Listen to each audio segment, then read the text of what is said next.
बहुत समय पहले की बात है।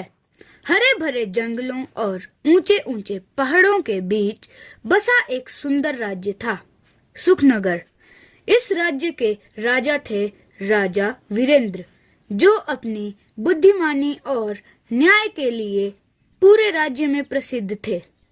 और उनकी रानी रानी सिया अपने दयालु हृदय और सरल स्वभाव के कारण सबकी प्रिय थी। राज्य में हर कोई खुश था। खेतों में हरियाली थी, नदियां कल कल बहती थीं और लोगों के चेहरों पर सुकून दिखाई देता था। हर सुबह राजा दरबार में बैठते और जनता की समस्याएं सुनते। रानी सिया भी अक्सर उनके साथ रहती और लोगों की मदद के लिए सुझाव देती। एक राजा की असली ताकत उसकी सेना नहीं, उसकी खुशहाल प्रजा होती है। और प्रजा तभी खुश रहती है जब राजा उसका अपना बनकर खड़ा रहे। लेकिन एक दिन सब कुछ बदलने लगा। आसमान ने जैसे बारिश करना ही बंद कर दिया। दिन बीतते गए, लेकिन बादल नहीं आए।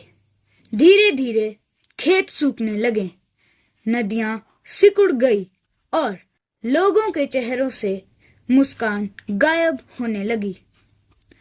गांव के लोग पानी के लिए तरसने लगे। किसान अपने सूखे खेतों को देखकर रोने लगे।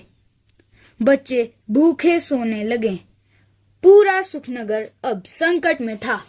महाराज, अगर ऐसे ही रहा तो हम सब भूखे मर जाएंगे।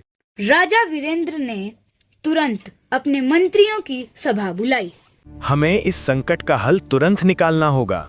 मंत्री एक दूसरे को देखने लगे, लेकिन किसी के पास कोई सही समाधान नहीं था।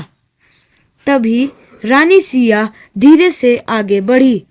रानी सिया की आंखों में चिंता थी, लेकिन उनके शब्दों में विश्वास। महाराज, हमें अपने खजाने के दरवाजे खोल देने चाहिए। लेकिन रानी, अगर खजाना खाली हो गया तो भविष्य में क्या होगा?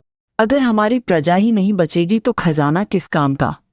रानी की बात सुनकर राजा कुछ पल के लिए चुप हो गए।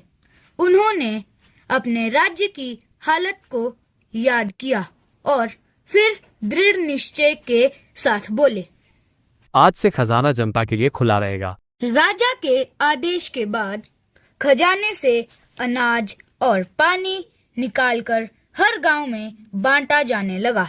लोगों के चेहरे पर फिर से उम्मीद की किरण दिखाई देने लगी।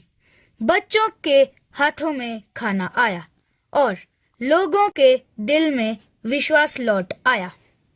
कुछ समय बाद आसमान में काले बादल छा गए और फिर तेज बारिश शुरू हुई।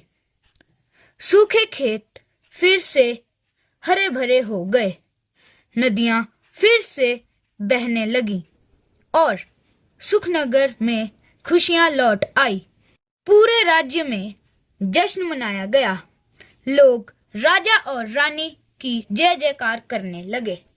हमारे राजा समझदार है, लेकिन हमारी रानी का दिल सबसे बड़ा है। आज मैंने सीखा, सच्चा राजा वही है जो दिल से फैसले ले। और सच्ची ताकत वही है जो दूसरों की भलाई में लगे।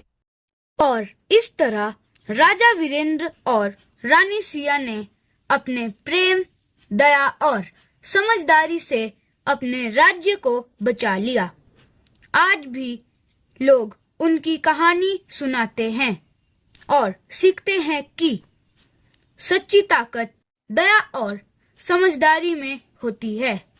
जो दूसरों की मदद करता है वही सच्चा महान होता है।